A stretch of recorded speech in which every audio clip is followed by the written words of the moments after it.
Like you cannot get rid of the sky up above.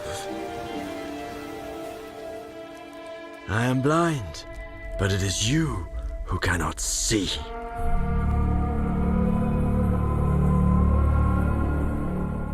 You step into this world and have no idea what it's about. Abandoned power plants, flickering lights, and screams of mutants in the distance. As you try to understand what is going on, the sky turns red and a storm moves in. Every corner could hide danger. Every shadow feels alive. It's terrifying, and it's somehow mesmerizing. I have not been playing the Stalker games for decades.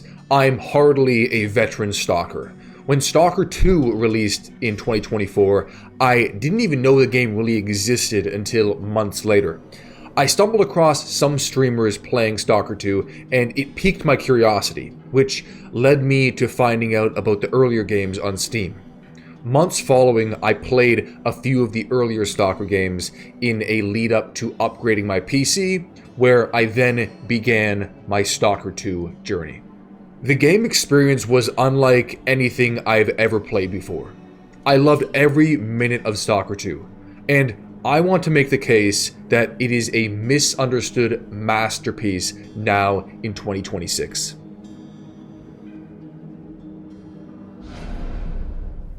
The greatest temptation is trying to control something we do not fully understand. Stalker 2 takes place in northern Ukraine in the Chernobyl exclusion zone, or better known as the Zone.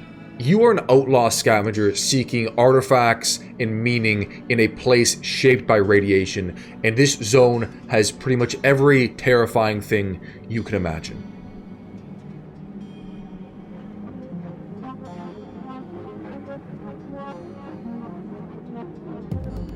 The Zone isn't a friendly place.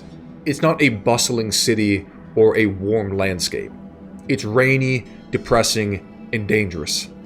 The appeal of the world isn't the flashy lights you see, it's the hidden details that you have to find and discover. What makes the Zone truly special is the atmosphere. It feels as if it was previously a real, living, civil world that was then utterly destroyed. And now other living creatures, people, and supernatural forces have taken over the remains of that world.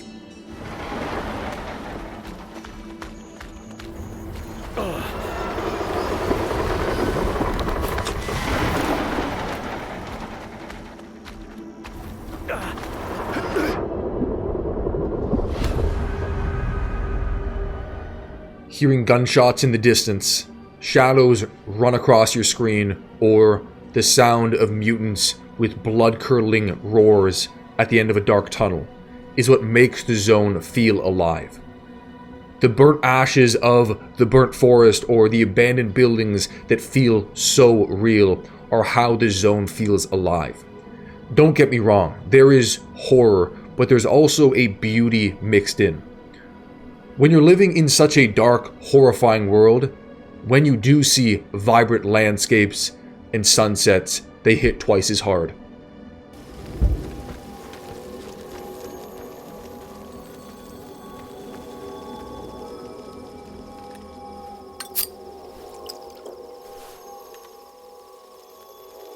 It is truly one of the most beautiful, depressing looking worlds I've ever seen in a game.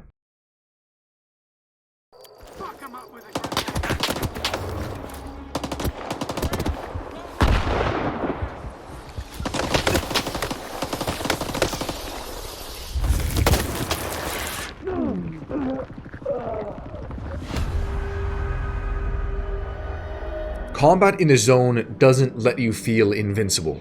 There's no perk tree, or cloaking, or magic spells.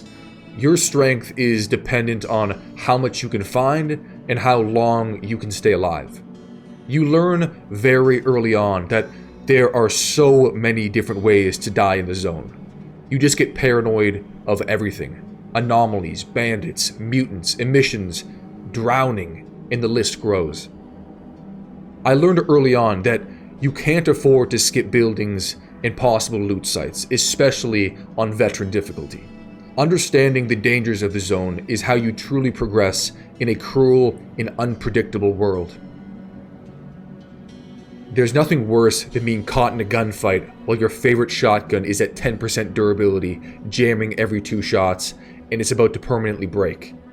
I've never played a game that has such realism in a fictional world. It's not meant to feel smooth and easy. The game mixes in the realism of looting, weight management, survival, with the fiction of artifacts, mutant monsters, and radioactive mind waves. Despite how far you progress in the game, the burden of survival never really goes away.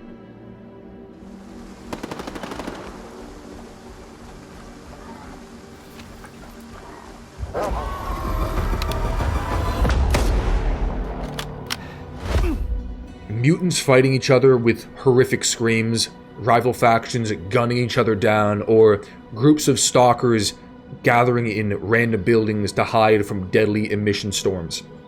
Some of the most memorable moments in Stalker 2 aren't scripted at all, and no 2 players will have the same experience. The main story of Stalker 2 is memorable, along with the main characters of the game. But my most unforgettable encounters were out in the world, unscripted.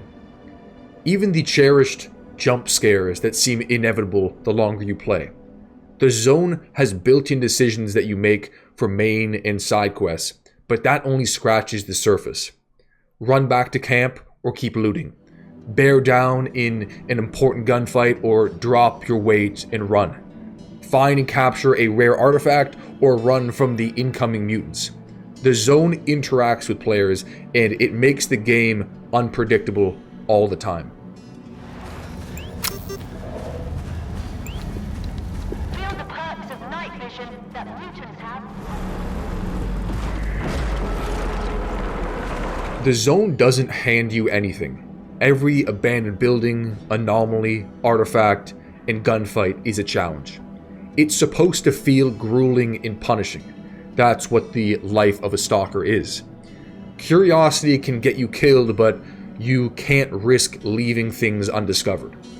The world is harsh, but that harshness makes every small victory feel earned and sometimes like a miracle.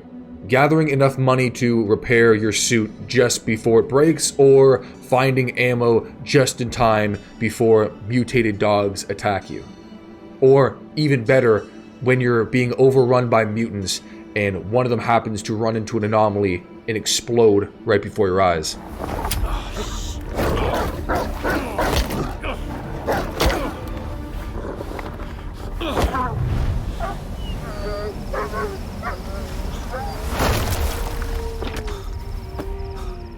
A lot of the time, the only way you figure out how things work is to first get killed by them.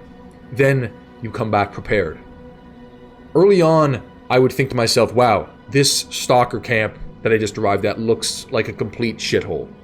And by the last hours of the game, I couldn't be more excited to get back to the stalker camps in an abandoned, cozy train station with the lights flickering and possible mutants attacking at any moment.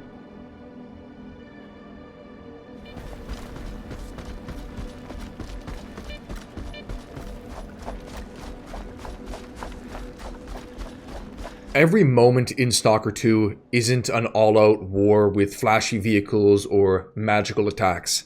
There are many moments when you're running in the darkness just trying to get back to camp, but more often than not, you will run into something that excites you or scares you. Stalker 2 isn't really an RPG or a survival game or a looter shooter. It kind of has its own genre. It's Stalker.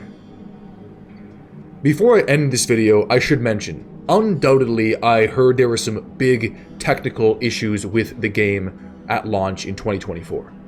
But since then, I know the developers have released over 21 updates, thousands of patches, and now they have began releasing free DLC content updates.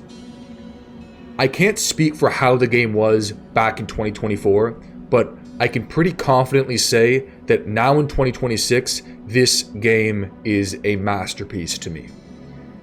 It is one of the most immersive games I have ever played, and I can already hear the zone pulling me back in.